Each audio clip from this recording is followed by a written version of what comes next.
Sure are you just happy to see us? It ain't mine. It just falls out your pants?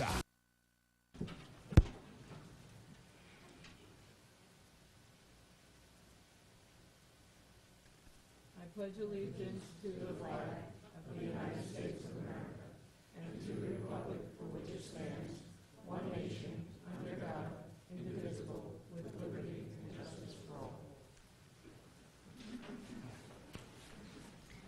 Tonight we have two proclamations, and the first proclamation is for Ilana Porter, the winner of the Siemens Award for Advanced Placement. So I would like to have Ilana and her family join me here. And Deputy Mayor, would you join me, please, sir?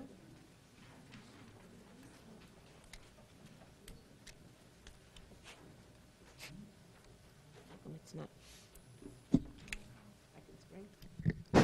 There you go.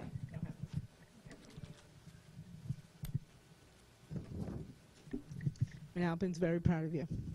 Whereas the Siemens Award for Advanced Placement are awarded each year to students with the greatest number of scores of 5 on 8 advanced placement math and science exams.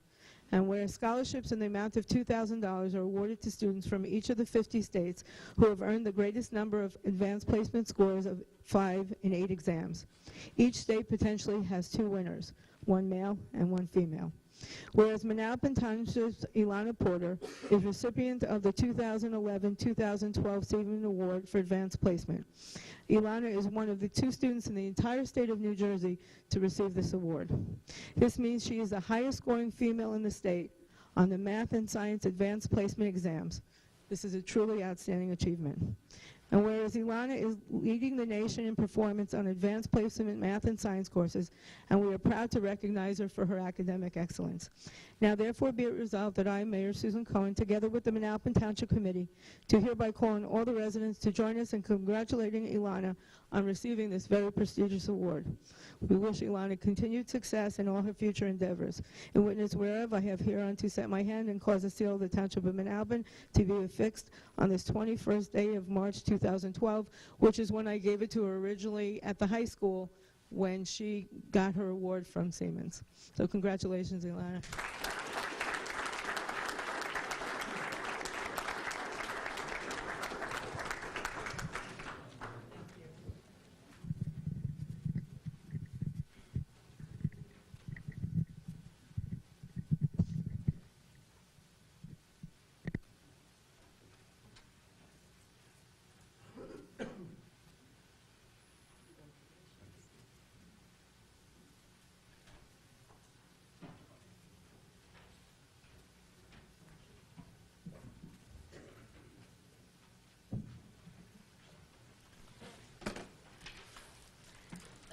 Our second proclamation is on Alcohol Awareness Month.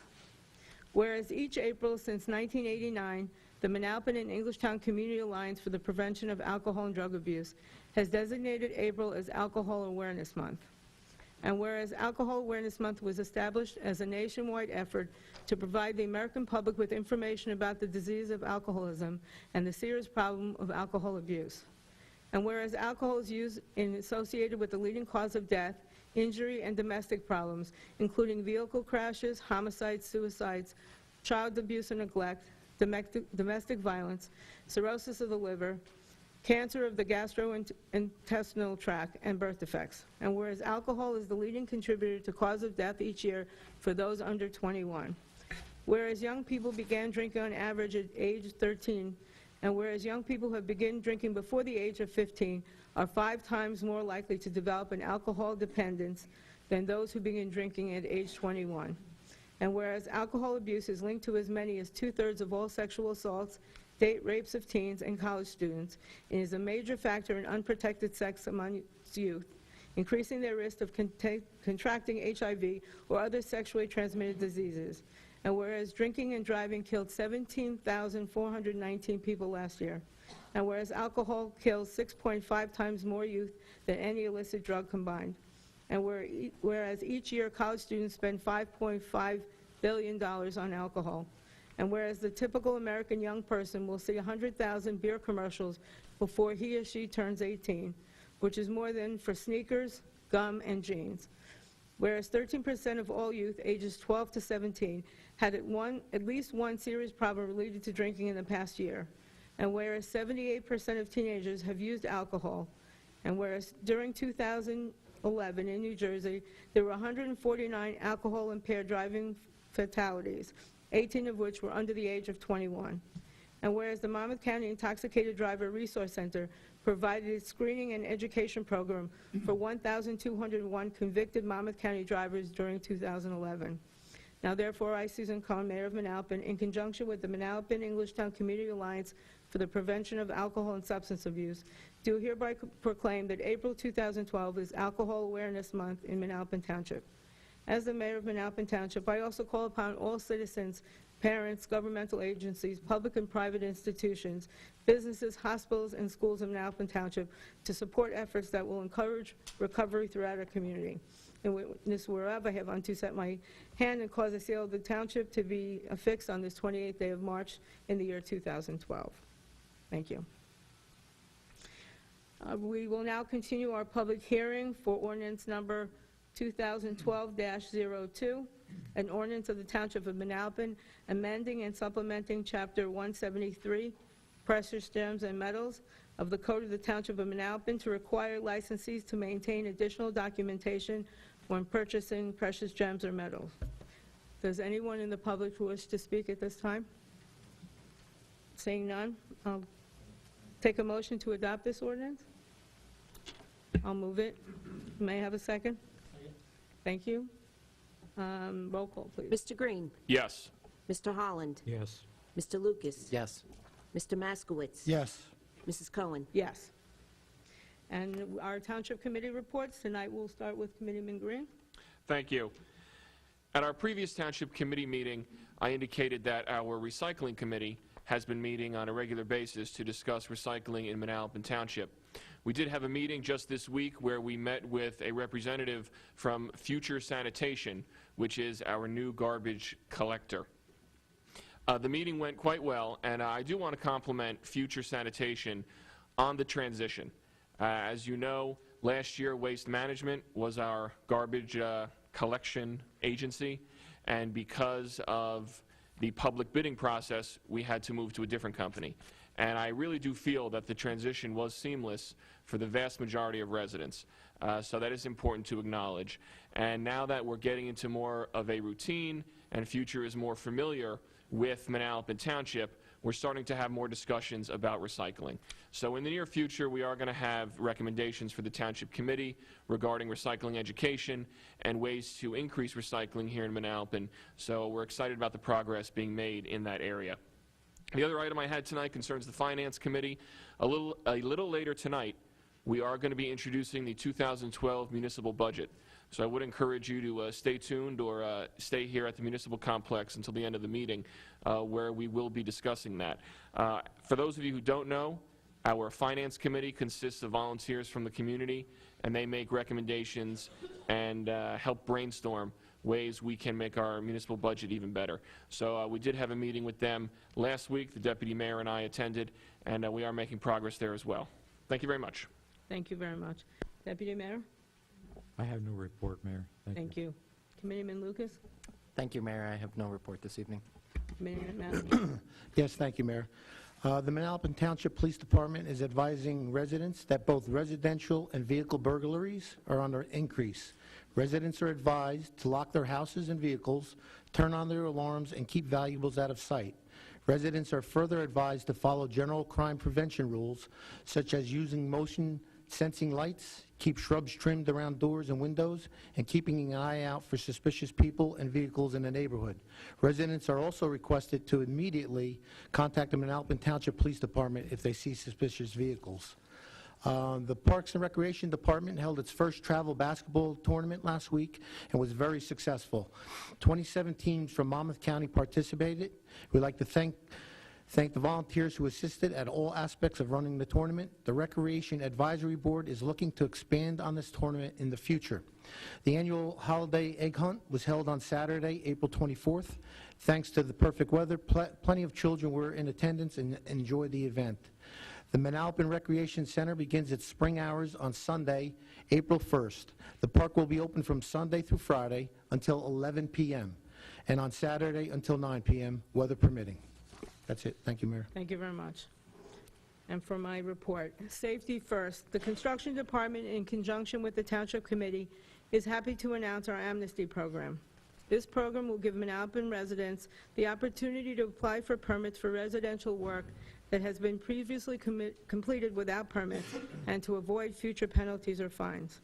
The purpose of this program, however, is to ensure that the work completed does not cause a safety hazard to our residents. To find out what permits are addressed, please go to our website at www.mtnj.org.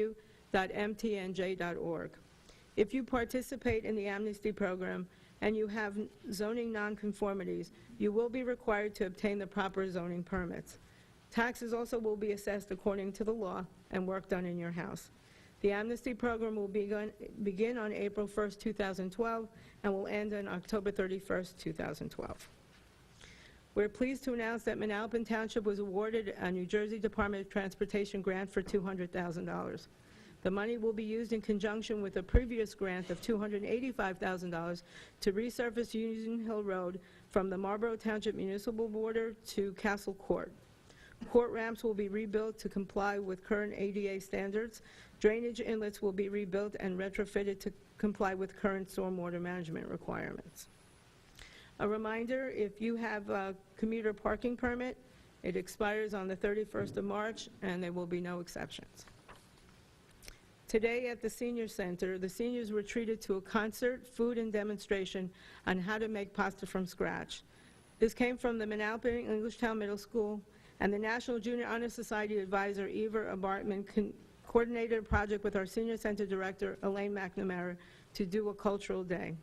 Along with her honor students that brought food from their various cultures, there was a portion of the jazz band from MEMS under the direction of Shamie Roston playing Latin music, which was truly wonderful. The cooking demonstration was done by Linda Scaiano, a teacher of Italian at MEMS, who's very dynamic and provided us with many interesting facts of Italy and Italy's wonderful foods. Ms. Scaiano spoke in Italian during the demonstration, so we felt as if we were in Italy. Grazie. And thank you to the principal, Robert Williams, for allowing the students to participate, and to Susan Lapkin for her help. Please mark your calendars. A reminder that we're opening our dog park at Thompson Grove Park on April 21st, 2012 at 3 p.m. with a rain date of April 29th. And many thanks again to the Eisen family for their donation of the money for the park in honor of their dog, Lulu. The Manalapan Arts Council, or MAC, is busy preparing for Manalapan Day 2012. This year it will be on June 16th, with the fun beginning at 3 p.m. until 10 p.m. At 8 p.m., we will present Herman's Hermits, starring Peter New. MAC is looking for performers for our Future Star stage. If you have a group that has any talent, we've got the stage. Please contact administration at 732-446-4303. For those that are interested in being a sponsor, since Manalapan Day does not use any taxpayer money, the forms are on our website, as well as our vendor forms at www.mtnj.org. Freehold Regional High School District voted at their budget on Monday, March 28th. You can view the meeting and the budget presentation at the website at www.frhsd.com. The next Board of Education meeting will be the reorganization meeting on April 23rd at Pine Street. On Friday, May 11th at 12:30 at the Manalapan Senior Center, the Community Alliance is presenting a program for seniors and caregivers, a chance to attend a free health education presentation called Pack Your Bags. It will be a presentation on prescription and non-prescription drugs, as well as the opportunity to spend one-on-one time with a local Walgreens pharmacist. Our Alliance Coordinator, Lisa Harmon-Malcolm, will be discussing the dangers of mixing or sharing medication, as well as the dangers of mixing alcohol and medication. If you're interested in more information on this presentation and a free 15-minute private consultation, you can pre-register at the Senior Center desk or call 732-446-8401. And that's all that I have for tonight. I will now open the meeting for public comment session and read the disclaimer. The Township of Manalapan TV Network will be videotaping this meeting for rebroadcast on MTTN Channel 77, on Cablevision, and Channel 42 on Verizon Fios. By attending this evening, attendees acknowledge this recording and agree to allow their image to be broadcast on MTTN Channel 77 and Verizon Fios Channel 42. All attendees and participants agree to conduct themselves in a manner appropriate for a public gathering. Inappropriate behavior or gathering, creating a disturbance or safety habit are prohibited inside this meeting. Individual speakers should be advised that no right of privacy protects a citizen's public comments made in a public forum. Any statements made by members of the public to promote or alter public opinion about a candidate for political office, political party, or interest group are inappropriate and in violation of MTTN broadcast policies. Accordingly, all participants bear responsibility for their own statements and commentary. Before we begin tonight, we are going to answer a question that was raised by Ms. Smarth from our last Township Committee meeting regarding recreation. Ms. Garagana, can you read the question, and our administrator will answer. Deborah Smarth had come forward last meeting and requested to know the total indebtedness of the Recreation Department. Thank you. The combined debt that we have, the principal still owed for the Recreation Center is $4,559,306, and that amount to be paid annually. This year's budget is $380,241. I don't believe that Ms. Smarth is here. Okay. Is she? Oh, okay. I must have missed. Oh, there you are. Sorry. Okay, our first person tonight that'd like to speak is Gloria Close. Good evening. At the last meeting, I brought to your attention about the stipend and the medical benefit that Mr. Lucas is receiving from the taxpayer. He had a final say, and I couldn't rebut what he said then. He claimed that he paid back the town hall for the stipend he received. We all know that he still gets stipend. Even he said that he claims he paid it. I believe that by clearing up the air tonight, I suggest Mr. Lucas to make a statement addressing our business administrator, Mrs. Tara Lobridge, telling her that from tonight, starting tonight, because you claim you pay back your stipend, that you will not receive any more check, and for you not to reimburse the district. Because you claim at the last meeting you reimburse you reimburse the town hall. Why go through that? Why the town hall, while Tara gives you a check, and then why do you have to reimburse? We know the reason why, and you know that, and the members of the council know that. Simply, you receive stipend still. Mayor, I'd like to make a statement. I myself and the rest of these people come here to speak in good spirit, for good reasons. I came because that was important to me, because I felt that the taxpayers or the residents of Manalapan should not be burdened with that, paying Mr. Lucas $22,278 for his medical. I have the right to speak up. What I resented at the last meeting was when I left this building after the meeting, I was heading back to my car alone, in the dark. Nobody was there. Somebody was screaming at me.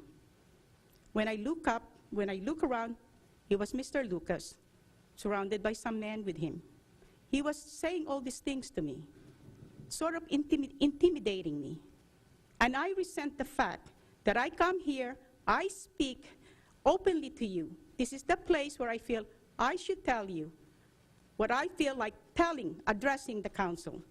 But for a man to wait for me out in the parking lot and approach me like that, it scared the living hell out of me. It was dark. Nobody was there. I resent that from an elected official to approach me that way. If he has something to say it here. I'm here. I'm not fighting anybody. I'm just telling you what I feel is right. You have any comment to say? Speak now. Tell me. It's straight to my face, not in the dark. And now I'll take this opportunity to stay back a few seconds. And I ask you, Mr. Lucas, if you have anything to say to my face, say it now. Don't wait for me in the parking lot. It is not appropriate for a man to address a woman that way, especially when the woman is alone in the dark. Thank you. Thank you. I just want to clarify one thing, if I may. You said you were alone in the parking lot, but you said Mr. Lucas was with two men. So if you were alone in the parking lot with him... Parking lot alone. But you said Nobody was there in the parking lot. I heard a screaming voice. But you said that there was nobody else except for Mr. Lucas there. Because I wasn't looking on that. So, but there were 2 other people there. Right. I just want to clarify that. Okay, thank you. And there were witnesses there, so Okay, thank you. I just wanted to clarify when you said first you were alone and that there were other people. Okay, the next on is Captain Moretto. I'm sorry, Chief Moretto. Sorry. Chief.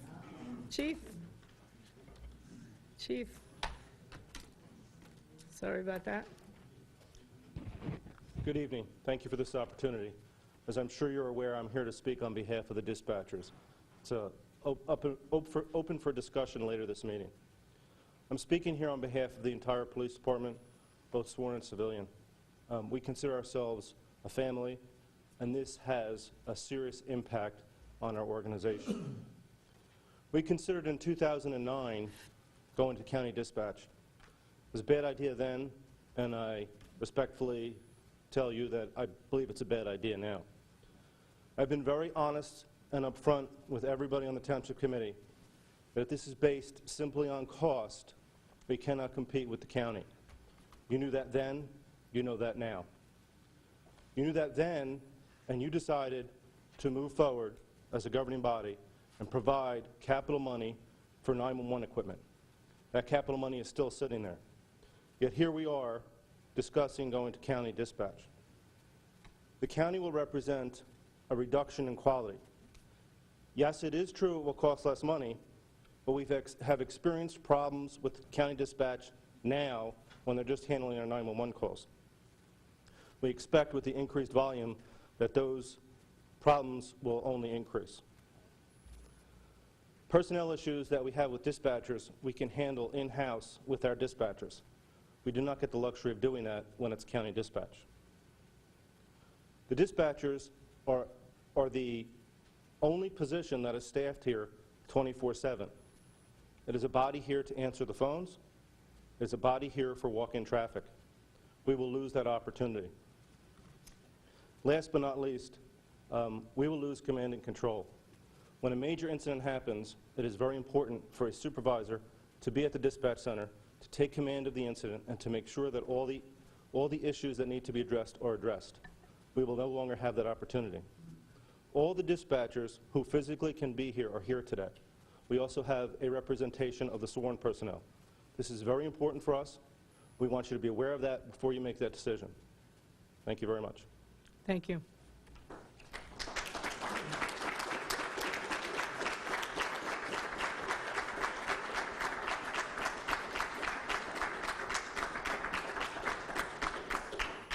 Mr. Kalanikas?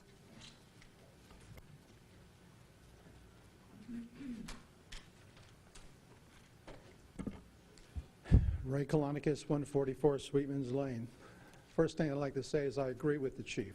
I think what he wants to do and how he wants to do it is the correct way to do it. Every time we expand the boundary lines of government in any form or shape, the individual loses control and the people in government gain more control. And it's usually not for the benefit of citizens.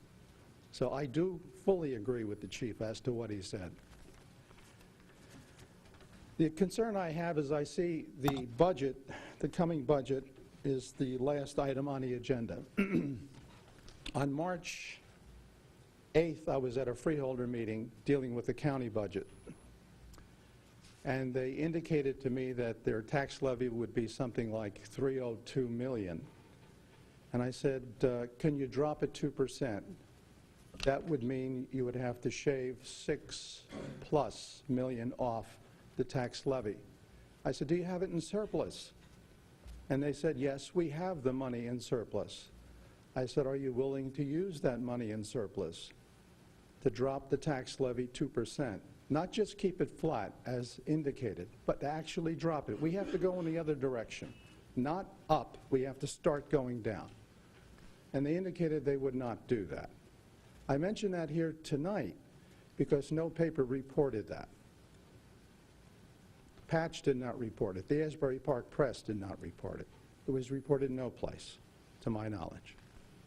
So I'm asking you, with your current budget that you're going to introduce here, is it going to be flat Is it going to go up? Is it going to go down? Can you at least, I guess you're not going to give me a direct answer now.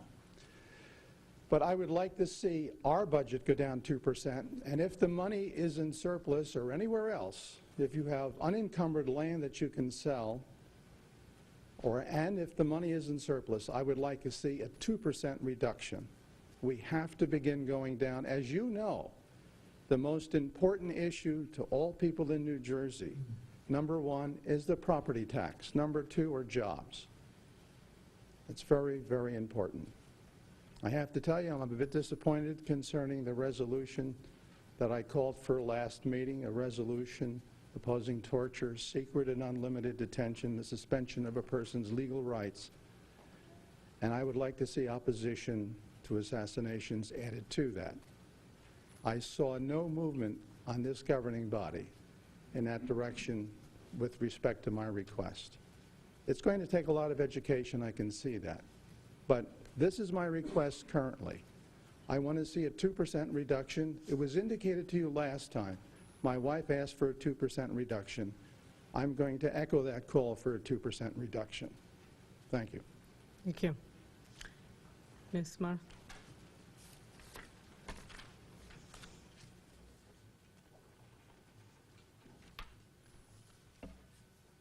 I was here 2 weeks ago, and with reference to the budget, not knowing that there was going to be an introduced budget resolution this evening, I'd ask that all of you consider, reducing the budget not only by 2%, but possibly by even more, because I cited the fact that the worst of times are still here. We're not out of the woods yet, even though the unemployment rate for February in the state is at 9%. And there have been some job growth in certain sectors.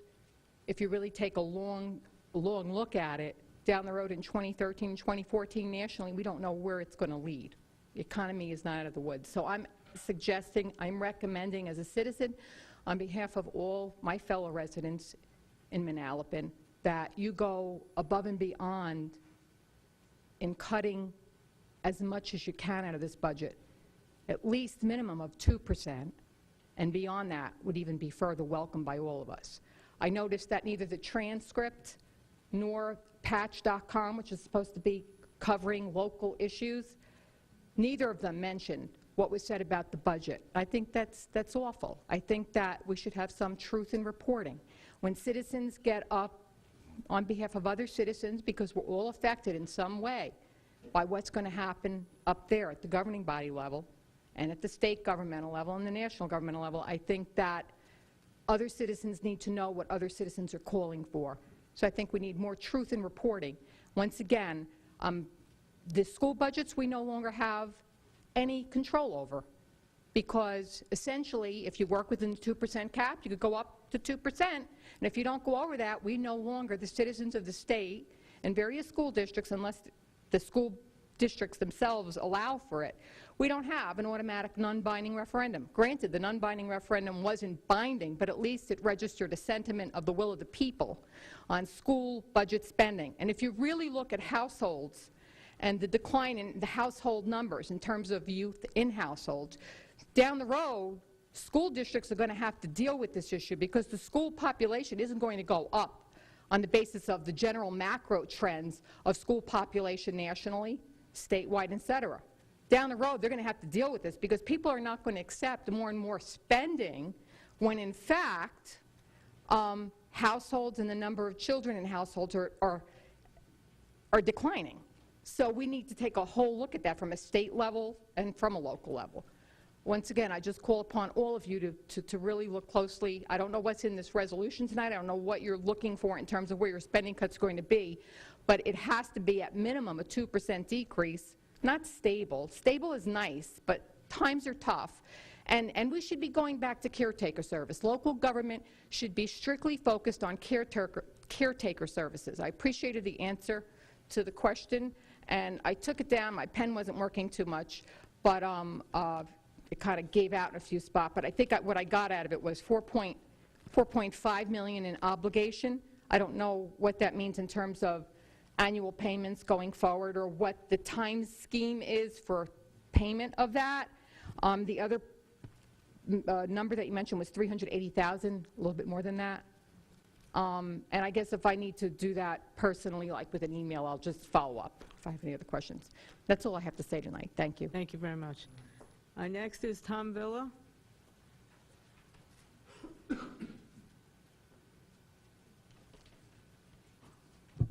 Tom Villa, 37 Yates Road. I also have to agree with the chief. I think sometimes in our efforts to save money, we impact the quality, and the quality here is the safety of the people in Manalapan, and no one knows better than they do what it takes to keep us safe. Anyway, I'm here tonight because what I was always afraid was going to happen did happen on Route 33. I've been here talking about reducing speed limits and the merge on Route 33 to the business district, Business Highway 33 going east. My neighbor had a party, a birthday party with her parents and relatives, and in leaving the party that night, getting onto Route 33, they were hit by a speeding car, and unfortunately, her father died in the hospital a few days later. As I said, the speed limit from Route 9 to Wemrock Road is the posted speed limit, not the speed limit, is 45 miles per hour. No one does 45. But it's from Wemrock towards Millhurst, towards the merge, the posted speed limit is 50. No one does 50 on that highway. And again, I have to emphasize how difficult it is for senior citizens to pull out of that development to try to gauge the speed of these cars coming down. And if you don't catch the light, the cars just pile up. And when you finally think that it's safe, you go to pull out, and the car's on top of you before you know it. I know they're all doing at least 60, and that's too fast for that area. And all it would take would be to post signs changing the speed limit. It's not expensive. It's not like putting up a traffic light. I mean, if I could pay for the signs, I'd pay for the signs. All I have to do is change them. Change it to 40 miles an hour from Wemrock over. And I know that people will be doing 50, but at least it'll be a hell of a lot slower than it is now and prevent another fatality. I know that the merge is a dead issue with the state, but anybody that takes 33 East coming into that merge, you know how frightening that can be, because very few of those cars ever yield to you on 33. So if there's anything you people can do to talk to the state to get us lower speed limits there, I'd really appreciate it, because I know we're going to save another life if we do. Thank you. Thank you. And I believe, is there anybody else that didn't sign in that wishes to speak at this time? Okay, I'm going to close public. Ms. Garagani, can you read back the questions? And Sure. The first speaker, Gloria Close, she did not have a question. Captain Moretto, I'm sorry, Chief Moretto, I did the same thing. Thank you. Chief Moretto had comments, no question. Ray Kolonikis did have a question. Wants to know if the budget is going to be flat, increased, or decreased for this year. okay, we'll be speaking on that in a little while. Okay, the next speaker was Deborah Smarth. She made a request for the budget. She would like to see at least 2% decrease or as much as possible to be cut. Your last speaker was Tom Villa and asked that the Township Committee speak to the state in lowering the speed limits on Route 33. Okay, thank you. Before I go to our engineer on that, there was a letter that was sent by the community of the Village Grant to Governor Christie and to the New Jersey Department of Transportation. There was one sent by me also. But can you, Mr. Valesi, go over how you reduce, that we can't just go out and reduce the speed limit on that road? I know you could do it better than I. It's totally the DOT's jurisdiction over the speed limits there, and they would have to do a speed zone study to determine if it's warranted to change the speed limit. It's similar to the process that you would go through for a local road. So I can't speak on the likelihood that the speed limit will be lowered if the study was done, and it's totally up to the DOT if they wish to do the study. So I don't know what else I can there's a process, and it's a considerable process. Okay, we have asked them to do the process. Whether they'll grant us the wish, I don't know. Thank you.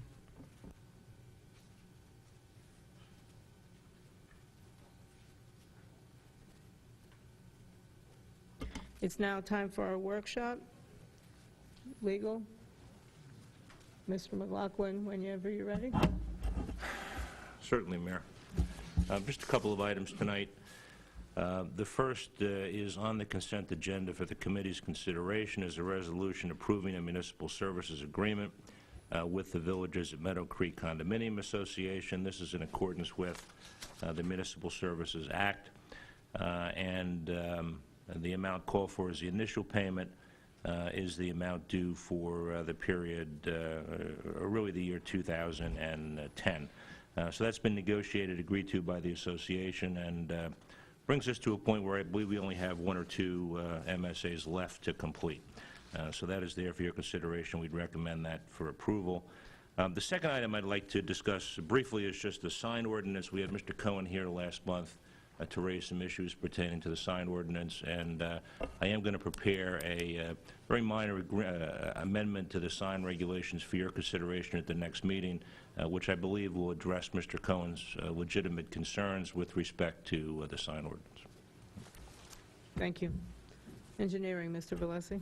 All right, item A is a road opening permit application for a gas service at 36 La Valley Drive. I reported on this at the last meeting, and I wanted to just advise the committee of the pros and cons of this particular road opening. As you know, there's a road opening moratorium until September 2013.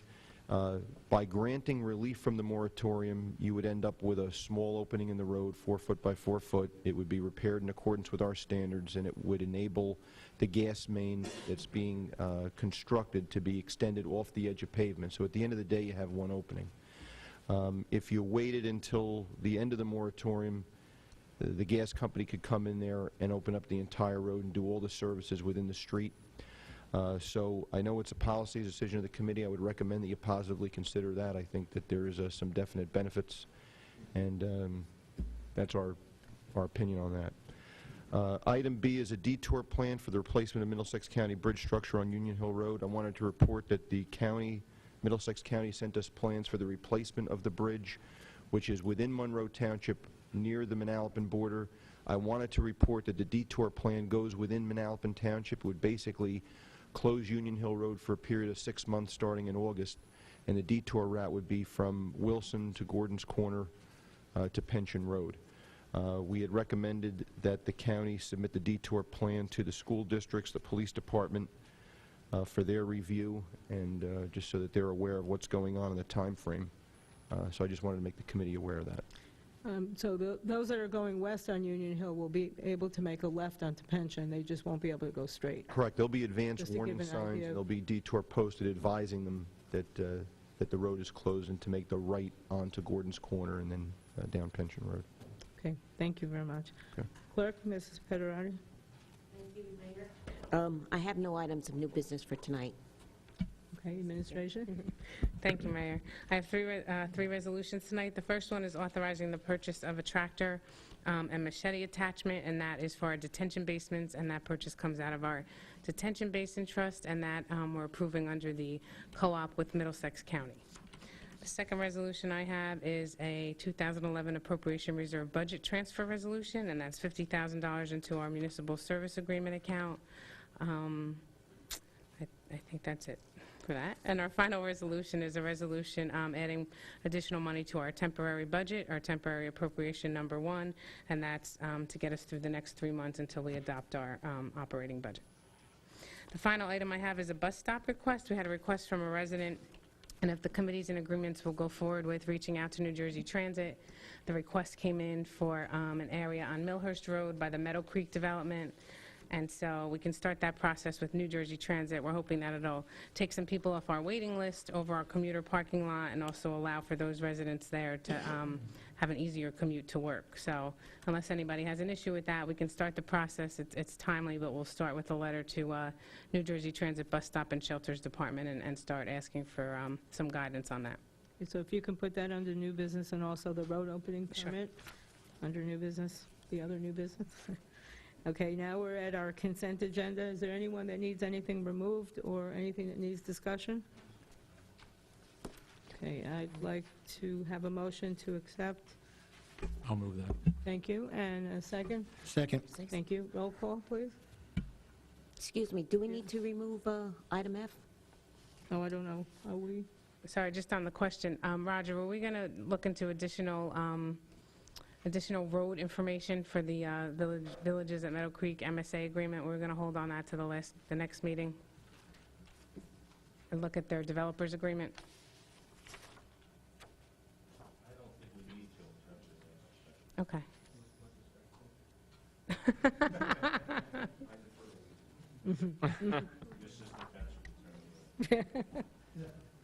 Okay.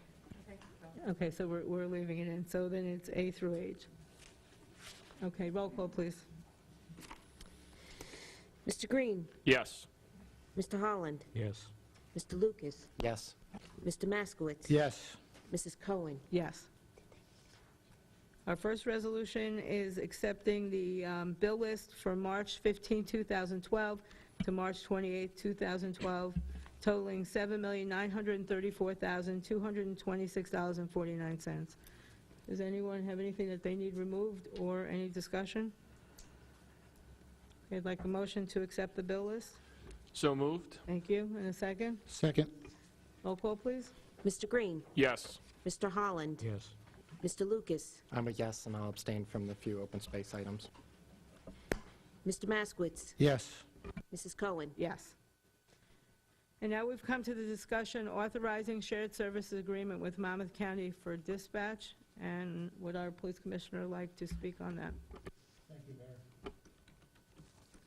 As a member of the Township Committee, we are continually looking to run our government in an effective and efficient manner. One of the tools in our box to help us achieve these goals is our shared services programs. All across the state, at every level of government, communities continually explore their options and either become the lead, where you would make money while offering the service to others, or share in a service offered by others where you would save money.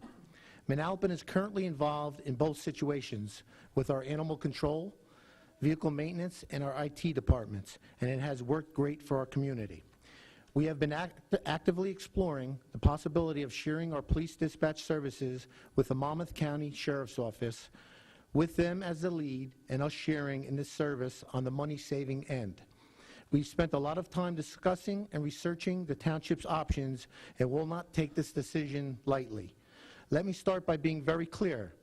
This has absolutely no reflection on the quality of work our dispatchers perform or their abilities. In fact, our police department is extremely happy with their work and have no complaints. But if there are areas where the Township Committee can streamline and cut costs without affecting our operation and services, we are obligated to our residents to explore those future options. The first concern we considered was the quality of service and will it affect our police response times. For years, the Monmouth County Sheriff's Office has been dispatching all of our fire and first aid calls. They currently dispatch for 20 of the 52 communities in Monmouth County, including Englishtown, Freehold Borough, and Freehold Township. They have a proven record of running a highly effective and efficient operation. We have spoken to town officials from other communities, all of whom are extremely pleased with the county's services.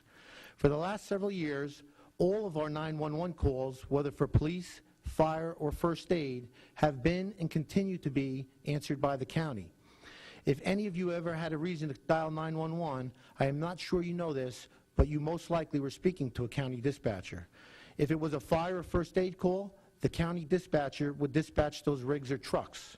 If it was a police call, the county would then have to contact our dispatchers, who would in turn dispatch our police.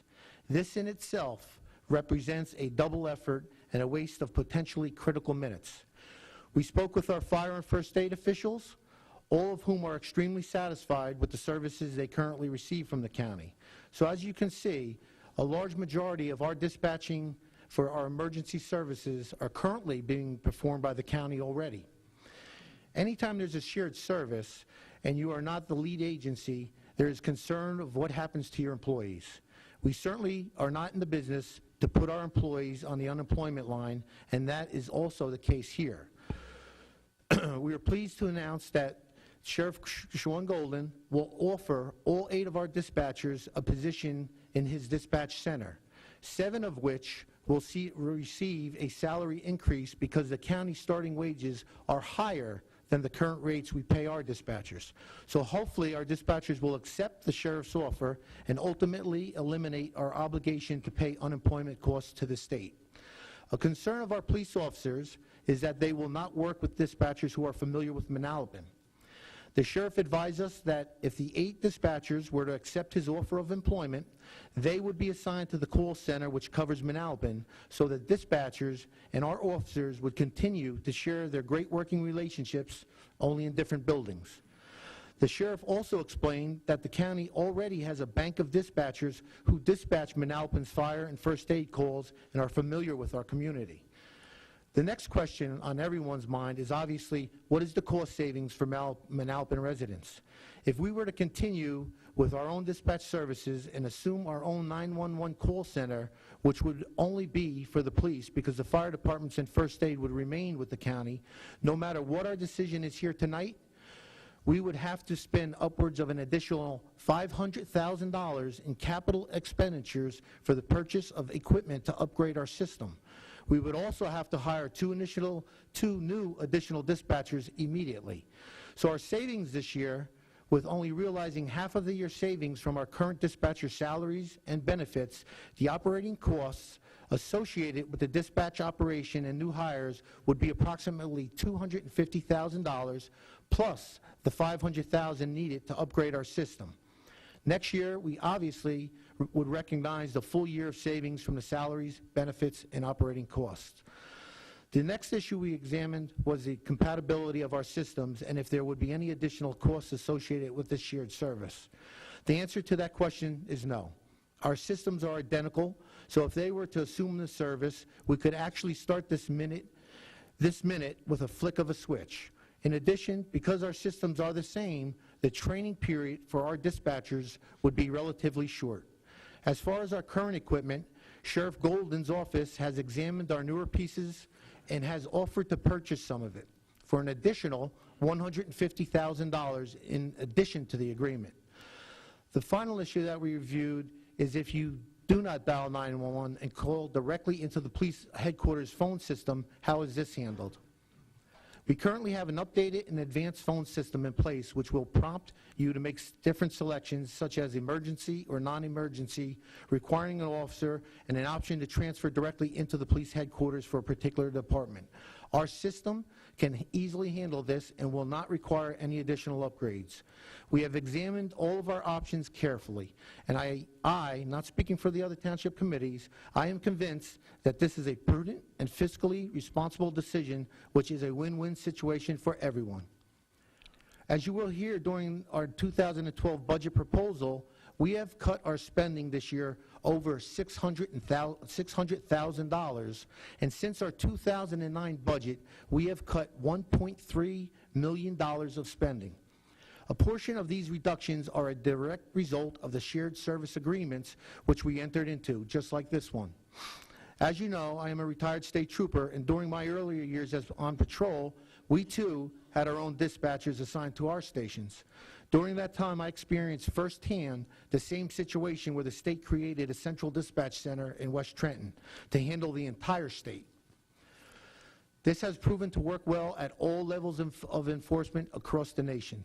The main concern to us is that this change does not jeopardize the safety and well-being of our residents and our police officers.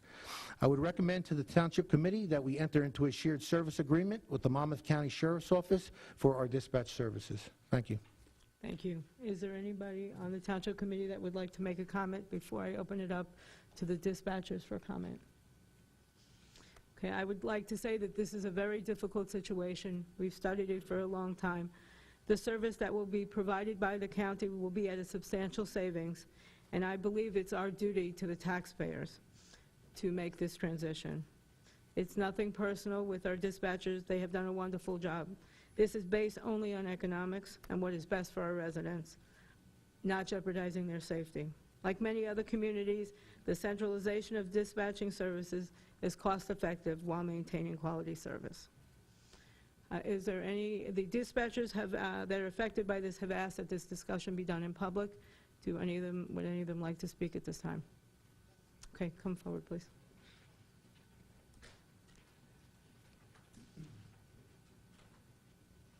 My name is Doreen Erndl. I'm the Chief Dispatcher for Manalapan Township Police Department. Can you just speak up a little bit? Sorry.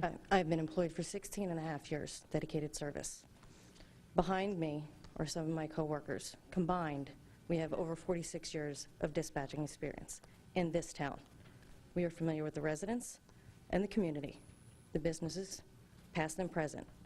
When you have someone that calls in, not sure where they are, they need help, they give you a landmark, they give you an old business. County's not going to know that. They don't know their borders now. They're dispatching for Freehold Township. They try and give us their calls. Not going to cut down on response time when they don't even know who to send where. I'd like to know who you spoke with as far as other departments being happy with the services, because many patrolmen I've spoken with, Freehold Township, not happy with the service. There's a delay in response time. Misinformation is given. The other day I heard over the scanner a dispatcher for county arguing with a supervisor over the radio, telling him she was not going to do something because it was not their policy and it didn't matter that it was Freehold Township's policy. In a situation like that, what happens? Who's right? Public safety is then affected. They have their policies in place for a reason, as we have ours in place for a reason, to protect our residents, business owners, anyone passing through. Do you have an answer for that? Who you spoke with directly? We spoke strictly with the government leaders. The government leaders? Yes. So and they in turn speak with the police department and the chief, and none of them could give us that they had any problems. I mean, certainly there's going to be growing pains. Certainly there's going to be changes, but this is something that, you know, it's just cost effective to do, and we already have a bank of dispatchers that, as I said, they already dispatch our fire, they already dispatch our first aid, and they already take care of all our 911 calls. And are you aware of how many errors there are in taking care of those? We had a serious medical call that the county gave us as 5 Janine off of Union Hill Road. One of our dispatchers recognized the name. We had dealt with them before. We looked them up. They lived at 5 Jeanette Court on the opposite side of town. If we had not caught that mistake, it could have meant that person's life. Well, hopefully all 8 of you will accept the sheriff's offer of employment. And hopefully, as he told us, you're going to be in the department to handle Manalapan's calls. Not true. Freehold Township dispatchers that's what the sheriff that told went me. over. I can't deny what the sheriff tells me. It's directly from him. Freehold Township dispatchers that went over, yes, initially they did work the Freehold desk, and they trained other dispatchers to work the desk. Now, they're in the rotation with everybody else. They don't work that Freehold desk strictly. You don't have the same person working that desk. They rotate through, so the dispatcher cannot get familiar with the town they're dispatching for. But you have to admit, to have an effective dispatch agency, you have to cross-train everybody. Yes, you have to cross-train. Right? So obviously... But you're not always going to have a Manalapan dispatcher on that desk. I can't answer for the sheriff. I know their HR people are going to be, if this is approved, they're going to be coming in and speaking with everybody. And like I said, I hope that you guys take advantage of it and accept his offer. 7 of you are going to receive a raise right off the bat.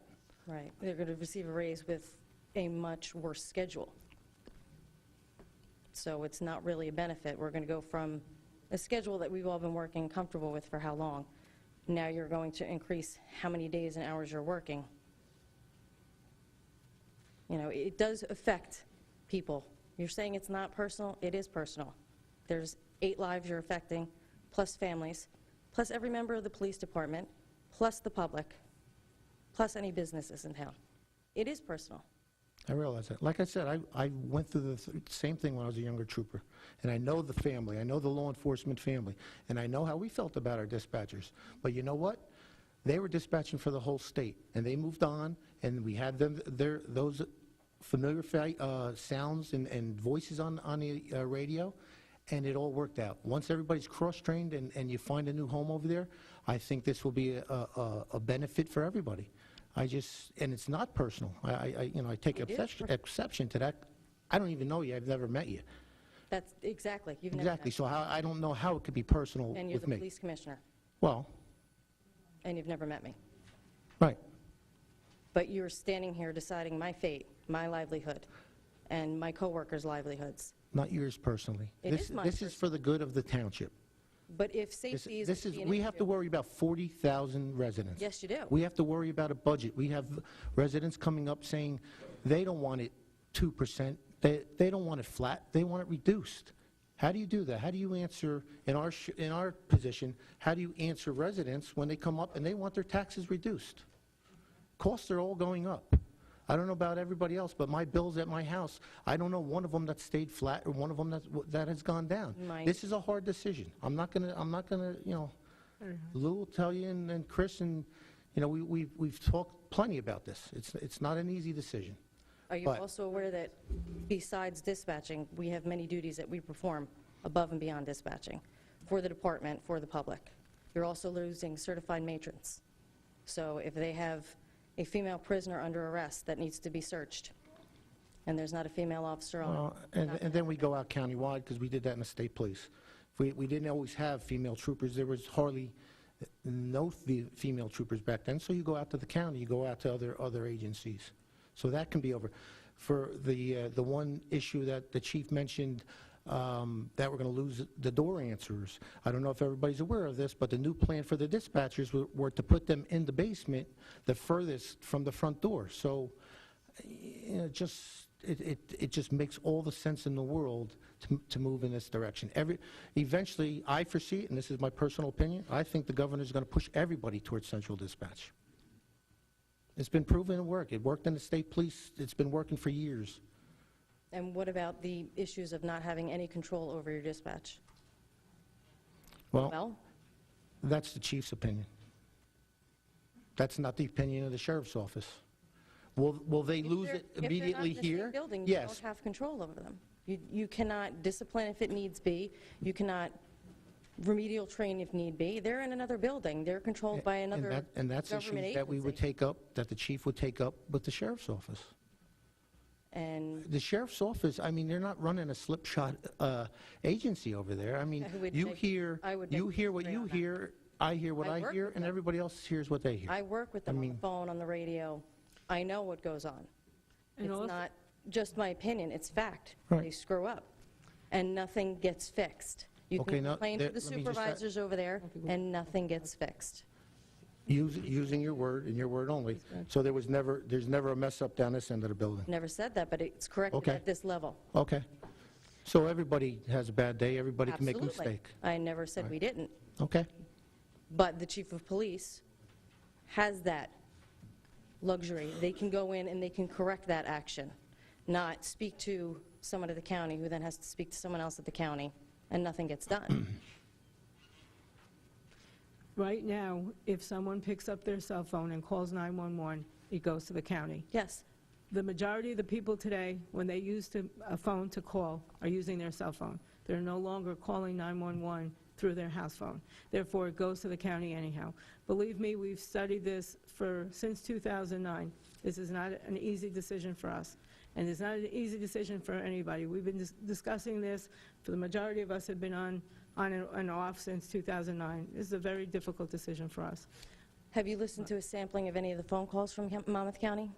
Because a lot of times when they're on the 911 relay, either they first give us the information and drop off the call, so we now have the call, or they sit there breathing into the person's ear.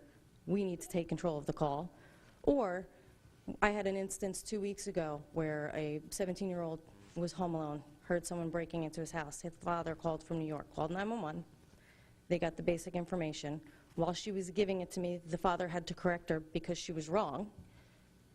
She then got the son's information, his name and the home phone number, and said, okay, we'll need to speak with him, and proceeded to ask the father more questions. He's not on location.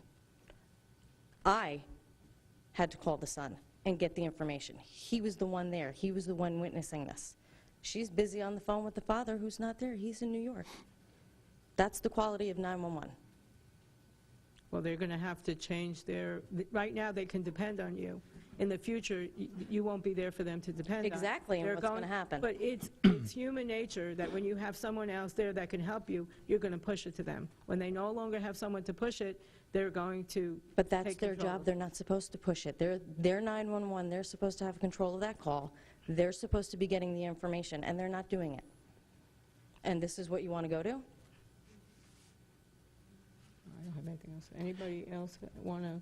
I mean, that's what you hear, and that's what we hear differently. What I hear, So- that's what Well, I'm what I'm saying is experiencing. that's It's what- not what I that's- hear. Right. It's what I'm experiencing. It's what happens. And that's your interpretation of what happened, or your opinion, right? No, So, it's not my opinion. It's what happened. so once, If you pull the tapes, you can hear it. You can hear over and over again, they drop off the call. They sit there, they don't give instructions like they're supposed to. They don't get proper and again, information. hopefully, all 8 of you accept the sheriff's offer of employment, and you'll be there in servicing Manalapan there. No, we won't. That's the point. We will. First, we I don't will, know who you yes. talk. Who did you talk to find that information out, that you're not going to be there? I know several Freehold Township dispatchers who had gone to the county who have told me that. Not only that, I hear on the scanner what voice is on that Freehold desk. After hearing them for 16 years, I know their voices. I know they're not on the Freehold desk. It doesn't happen. They have you there for a little while to train. And like you said, I'll admit, you need to cross-train. I understand that part of it. But when you tell a town, your dispatchers are going to be the ones working that desk, and then you turn around and they're not, you're not getting the same quality of service. Let me ask you a question. Does our fire and our first aid have any problems with this county dispatch? Well, apparently they're telling you something different than what they tell us. We were told it was fine. Well, to the point where the fire departments actually told us, even if we bought 911 back here, they would refuse to come to your dispatch services. They would remain at the county because they were more than happy and pleased with their services. Okay. See, We hear this differently, is but all we that's can also go by. fire. I We're mean, talking it's- police. You know, I understand. I Apples and understand how you feel, and No, I don't think you do. as I said, I went through it. I had dispatchers. I know what every one of these police officers are feeling. I lived it. It's nice, the law enforcement family is nice, and when you have everybody intact, you have employees, dispatchers that, and I'm sure you do a lot more for the police officers that are even in your job description. Yeah.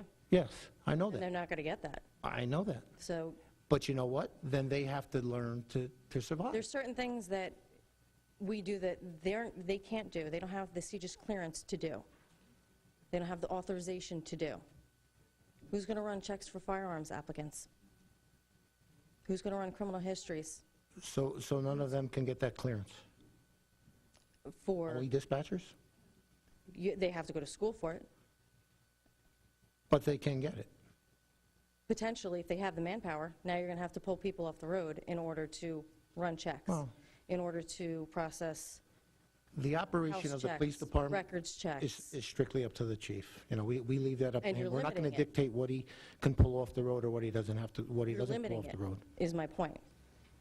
You're going to force their hands to pull people off the road to do something they shouldn't have to. Something that should be done in-house is being done in-house. And none of the detectives have that rating to go into those checks. They don't have the terminal access to go in to do those checks, And why are they denied it? because you're only allowed a certain amount of terminals per department. Well, they So must if you go over to the county, that's going to free up terminals. 2. Well, So then detectives will They'll have be to filled stop by what they're someone, doing and right? run firearms checks, and run records checks for records. and again, I'm not going to run dictate vehicle or registrations for micromanage the records when police department. vehicle releases come in. Oh, I'm sorry, I'm not going to do that. That's up to the chief and how he wants to run his department. Mr. Mayor, can I get a point of order? Sure. I feel like we're getting to a point where clearly I don't think the Township Committee is going to be able to convince you personally at the microphone that this is the correct way to go. So, I mean, at some point I'd like to suggest that you continue with your comments and that we also afford an opportunity for other people to speak on the issue. I think listening here is equally as important as putting our position out there. And I do think that Committeeman Maskowitz has done an excellent job laying out the pros and cons of this issue. But I do think it is important for us to listen moving forward. This way we can make an informed decision at the point tonight when we do decide to vote. Can I make one last comment? Sure. You said you've experienced this firsthand. State police, correct? Yes. Much larger organization. You weren't servicing one town? Our station, our station had, at the time, I think 48 troopers. What does Manalapan And how have? many 52 towns did- cops. and So how many it's towns did you relatively the same. Excuse me? How many towns did you cover? We covered, at the time, 2 primary and 3 secondary, and about 50 miles of interstate highway. So it was more than one community? Excuse me? It was more than one community? Oh, sure. Sure. So you normally... And there was no problem. There was no problem when they went to statewide dispatch. Now, this is statewide. We're not talking about county. They went statewide dispatch with no problems. It was one... There's going to be, you know, you're going to hit bumps in the road. Everybody's going to hit bumps in the road. The police department's going to, they're going to have to adjust. They're going to have to figure out, you know, they're going to be like, they're going to lose a child, you know, more or less. They're going to, you know, you're part of their family. Obviously, I understand that totally, and you know, that's why I'm trying to tell you that this is not personal. This is strictly for the good of the 40,000 residents we have here and our budget. You know, like I said, we have residents that want us to reduce it. And What's the savings per resident? on this, Mm-hmm. We don't have that number. Do we?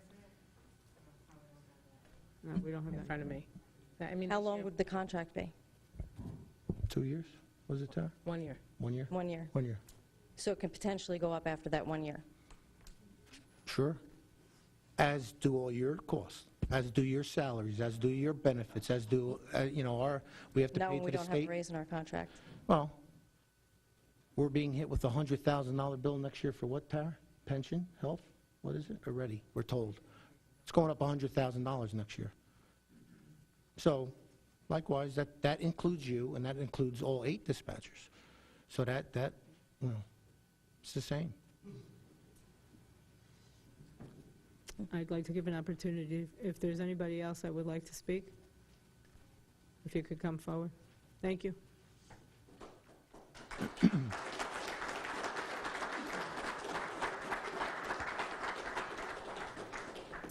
My name is Ashley Shralovitz. I've been a dispatcher for the township for 4 years. Not actually asking any questions because I know the decision has already been made, just making a couple of points. When Freehold Township went to Monmouth County Dispatch, like was said in the past, their dispatchers sat at the desk for a month, maybe, a little longer, a little less. We still get calls from dispatchers who are sitting at the Freehold Township desk who ask us, do you know where this is? The officers call from Freehold Township and ask us to help them because they don't want to call Monmouth County at that time because the dispatcher they just talked to didn't know the answers to their questions.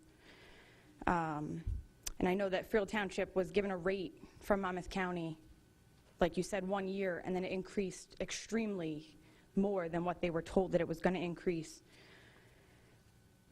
Just curious if any of you, before you made your decision, observed either Monmouth County, how their dispatch works, or sat with the township dispatch and watched how it works and watched the conflicts and problems that we do correct for Monmouth County before we dispatch the police. Before fire is dispatched, before EMS is dispatched, we correct their problems. That's why fire has no problems, because we fix the location. We ask the extra questions that they may need to know before they get on scene. Route 9 and Craig Road. I'm sure that most of you are familiar that that location is in Freehold. To my knowledge, has always been in Freehold. We receive an average of probably 10 calls a week at Route 9 and Craig Road. They just don't know that that's in Freehold, and we have to tell them every single time that it's in Freehold. And the taxpayers are charged when those calls are sent to our terminal, and all we do is exit out and tell them, sorry, county, that call's in Freehold. There's a delay.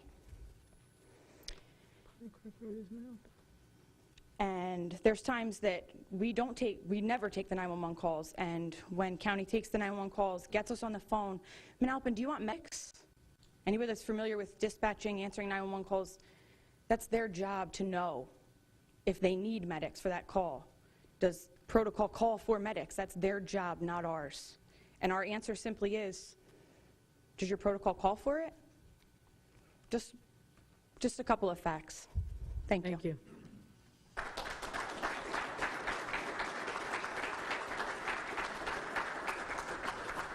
Is there anybody else that would like to speak? Please come forward.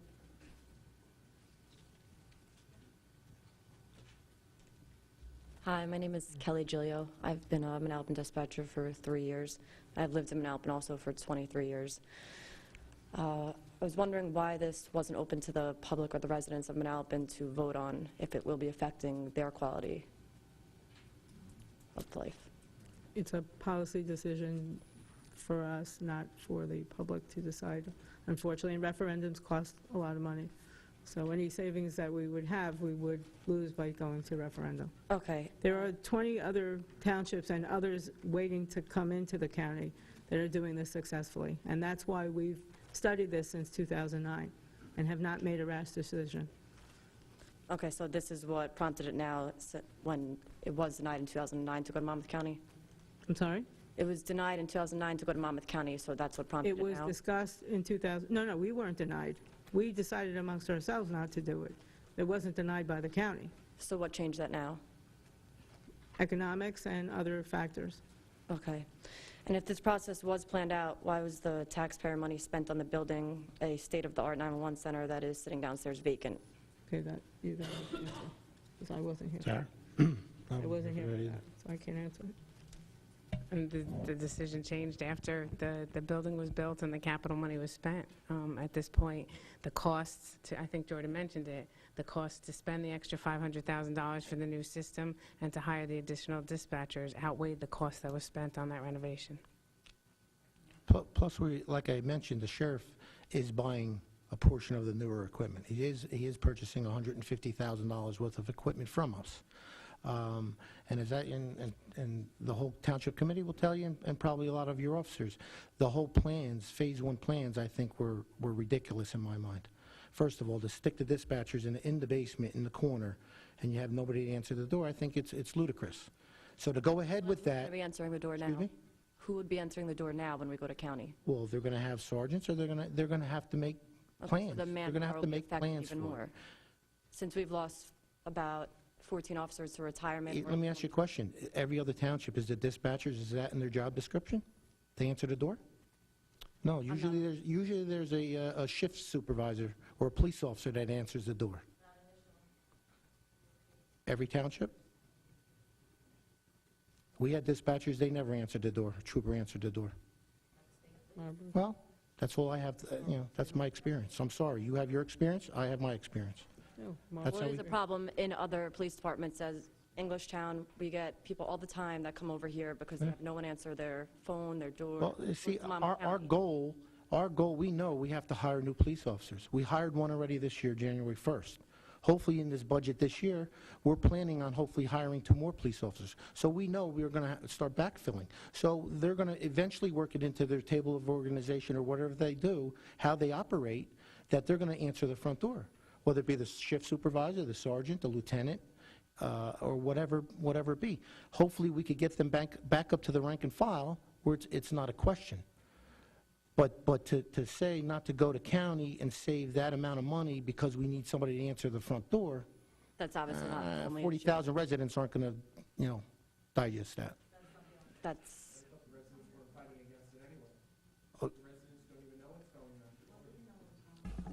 Okay, I would like you to finish. Okay. Thank you. The only ones that can speak on the other thing. Yeah. Huh? Would you like to come up and speak at this time? I mean, the discussion, just so you know, the discussion is supposed to be just with the dispatchers because they chose to do this in public. I understand, But we will honor, we will listen. I to pay everyone. a lot of taxes to live out here, a lot of money. And I feel that the police department and the dispatching is very important in this town. You're saying 40, everything that you're saying sounds like it's all about money. That's all it's about is money. And you know what? When somebody calls 911 and they don't come to my house on time because my daughter is choking or something's going on, or some old person in old covered bridge is, dying or something, and they don't know where they're going because, they're, in county or whatever. I mean, It's, you know, when... If your child was choking, if your child was choking, God forbid, you would pick up your cell phone and dial 911. You would automatically go to the county. That's what we're trying to say. The county is already County dispatching. automatically is What I'm trying to say dispatching. is I pay a lot of money to live here, and I think that the people in Manalapan should know what's going on.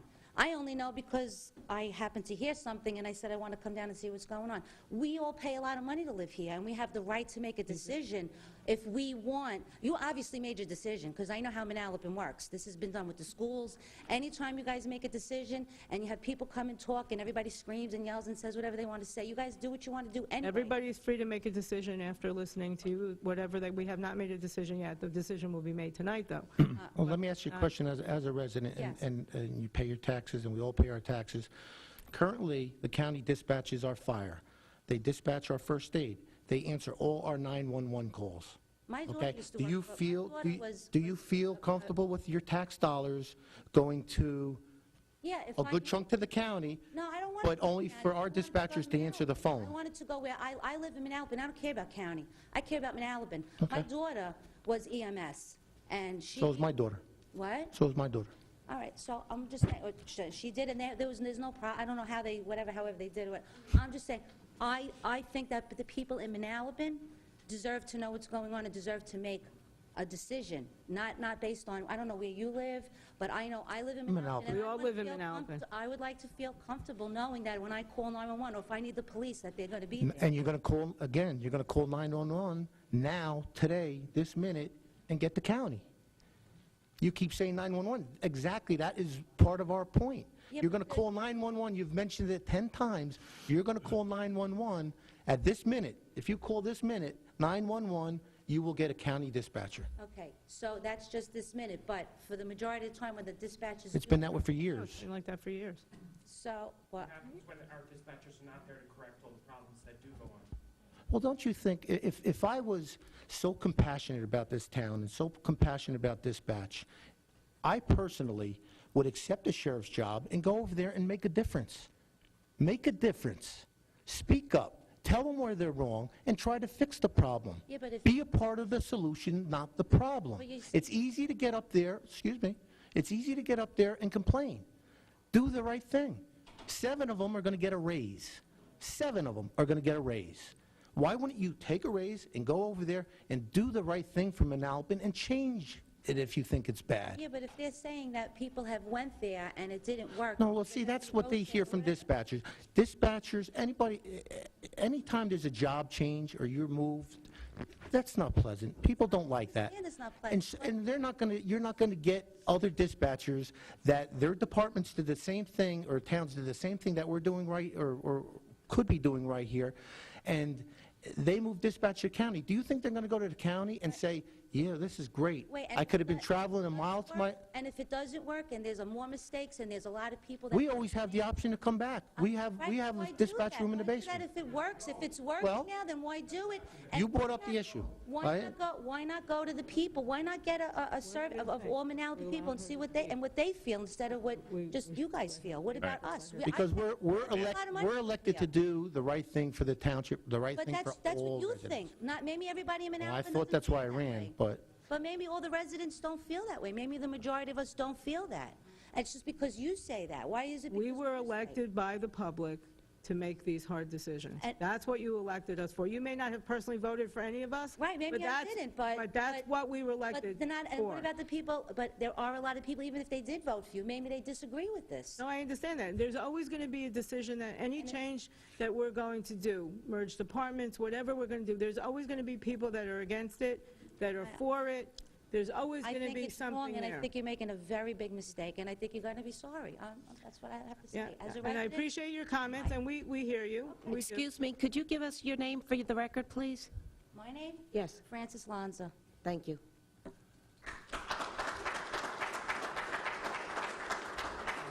Mayor, excuse me, just for the record, could you ask if any of the other dispatchers want to be heard, because they did receive rice notices? Right. Any of the dispatchers that are here would like to speak? No. Okay, then I'm going to close it. After a long discussion, is there anybody else that wants to make any comments at this time? I'd just like to add, yeah, I realize that this is a sensitive issue, and I realize that this does impact people's lives. But as we have stated, we are looking to think about the entire Manalapan Township and all of its residents. Beyond that, though, I do want to mention a specific issue. We've heard a number of stories tonight, anecdotal evidence regarding county dispatchers making mistakes. And as Committeeman Maskowitz pointed out, I mean, everybody makes mistakes. That happens every day in any department, in any professional field. Of course, what we do about those mistakes is where the difference lies. So while I have complete faith in our police department and our chief of police and our captain who are here tonight, and I'm sure they don't need me to say this, but for the purposes of the discussion and the record, I will put out there that I fully anticipate our police department will have a system in place to monitor when mistakes occur. And if patrol officers, when dealing with the county dispatchers, assuming that's how the vote goes, if they're having problems with the county dispatchers, I would expect that there'd be some record of that. One of our dispatchers pointed out Craig Road and Route 9 being in freehold, and that's happened 10 times. Well, if that were to happen moving forward, I would expect 10 separate records indicating 10 separate mistakes. And at that point, I would expect the chief of police to share that information with the township committee. Because as we indicated, if we go into this contract, it's for 1 year. So a contract like this, much like our garbage contract, is a service contract. We are purchasing a service.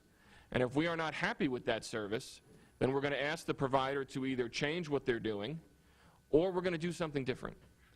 So again, I don't feel like, I mean, I'm sure this isn't news to any of our administrators in the department, but I would like to reassure residents that I think I can say with certainty that the Township Committee fully expects a procedure in place in the event we go this route to monitor mistakes, and then we expect the Sheriff's Department to work with us to remedy those mistakes.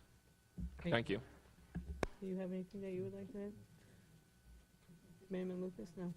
Okay, at this time, I'd like to entertain a motion to accept the county's proposal. Do I have a motion? So moved. And So moved. Sorry, do I have a second?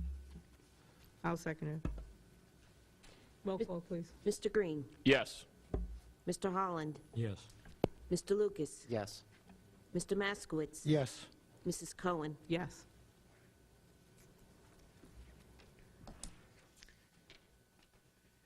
Okay, we'll be moving on. I'd like to take a 5-minute break, and we'll come back in 5 minutes.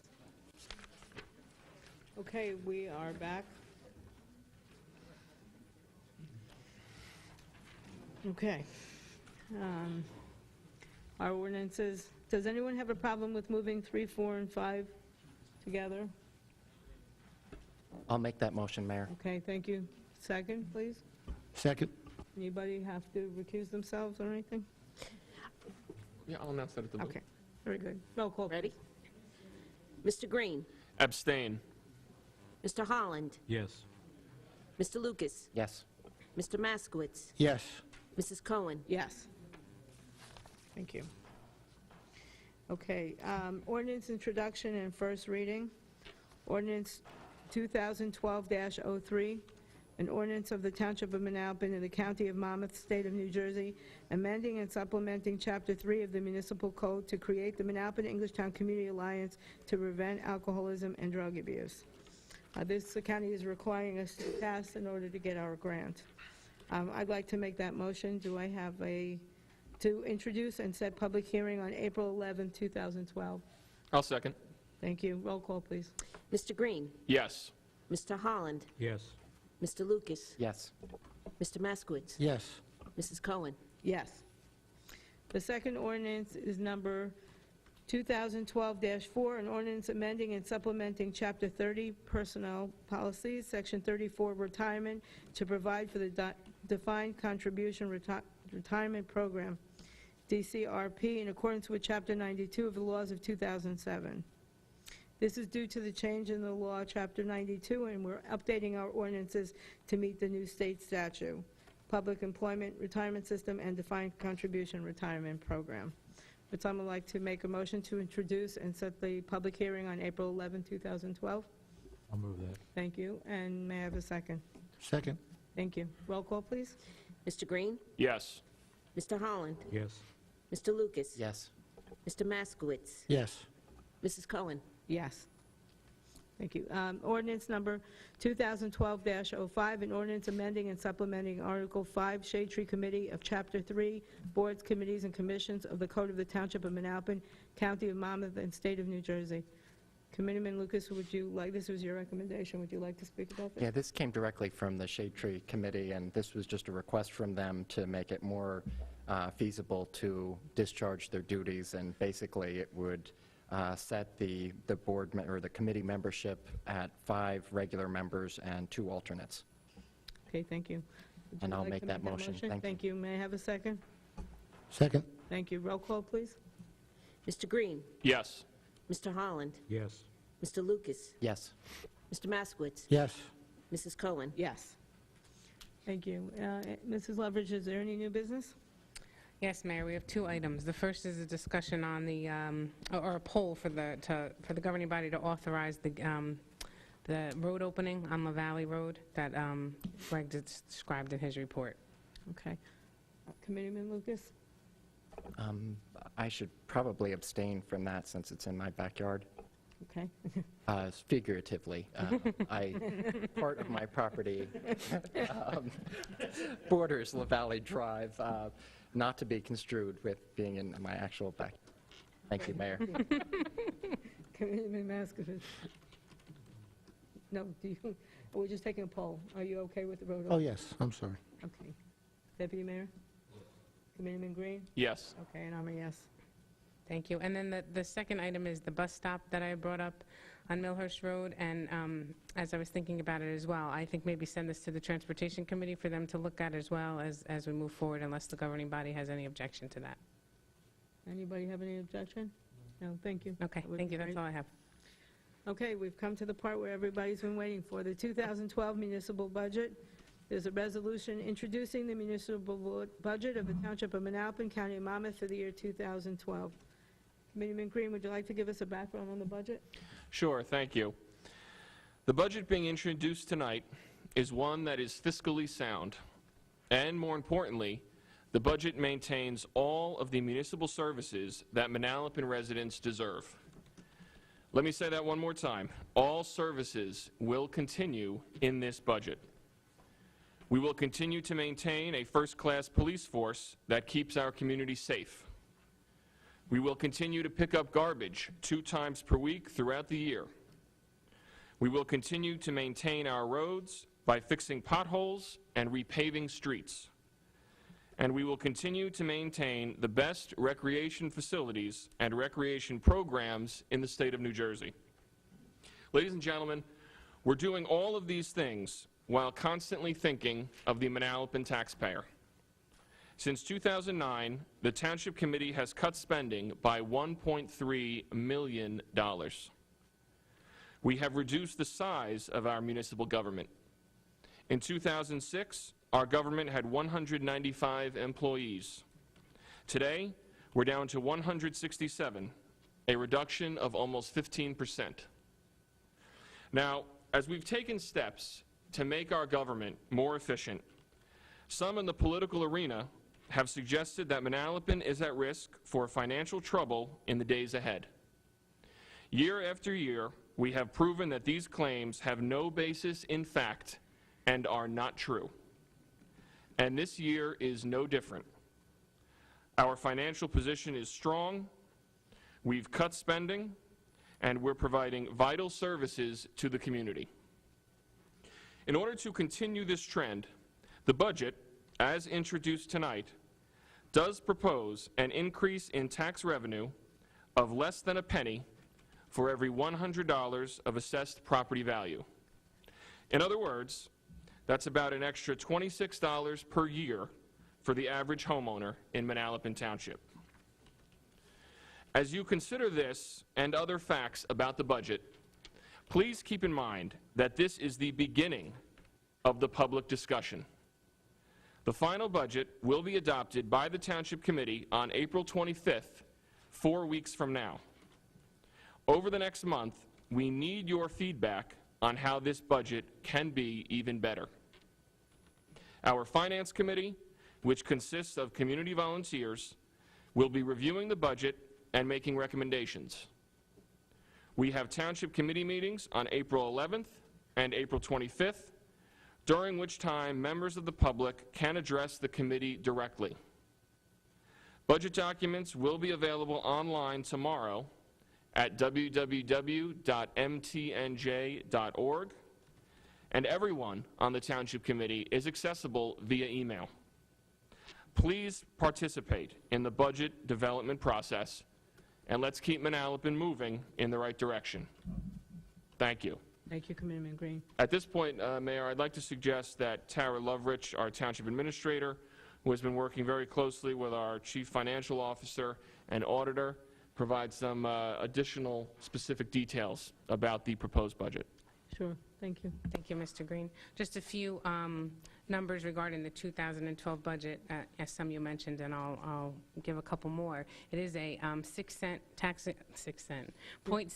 tax increase, which will shock everybody and then lower it. Yes, that's 0.6 of a penny. Yes. Thank you, Mr. Green, which is $26.50 more annually in municipal taxes. This equates to about $2.21 a month for our average homeowner. So the 2012 budget, $30 million, $678,125.36, which is down $651,082.38 and over last year, and that's a 2.1% decrease in the municipal budget. That's the third year we've had that budget reduction. Some other numbers of decrease in appropriations are in our salary and wage line, in our deferred charge line, in our reserve for uncollected taxes. We have some minor increases, and those are in statutory requirements, pensions that are up, capital budget that's up, and some debt service that's up. And the average homeowner will pay $1,283.34 in municipal taxes. Thank you very much. Anybody else would like to comment? Okay, I'd like to thank our administrator and our assistant administrator and our CFO for all the hard work they put in, and everyone on the Township Committee. I know that you spent hours and hours going over this budget, and I thank you for that. I'd at this time like to make a motion to introduce and set the public hearing on April 25th, 2012. May I have a second? Second. Thank you. Roll call, please. Mr. Green? Yes. Mr. Holland? Yes. Mr. Lucas? Yes. Mr. Maskowitz? Yes. Mrs. Cohen? Yes. Does anybody have anything else they'd like to say this time? Mayor, I just have one quick statement, if I could. I didn't want to make a statement earlier this evening because there were many matters that were very serious before this governing body. But I did want to just respond to one resident's continued attacks here this evening. And in the past, as tonight, the numbers that she has used and the implication or the continual implying that I have not repaid or reimbursed the township for the small portion of stipend that I take, that's just plain wrong. But any resident is allowed to come up here and play politics and try to demean any one of us, and that's fair. But I think it was a little bit outrageous tonight to hear that my simply saying have a good evening, wishing someone a good evening in the parking lot with our township attorney and our township engineer. And again, the parking lot is well lit.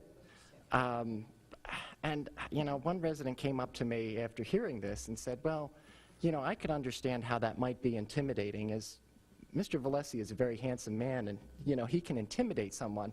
And Mr. Valesi even self-validated that and said he is very handsome.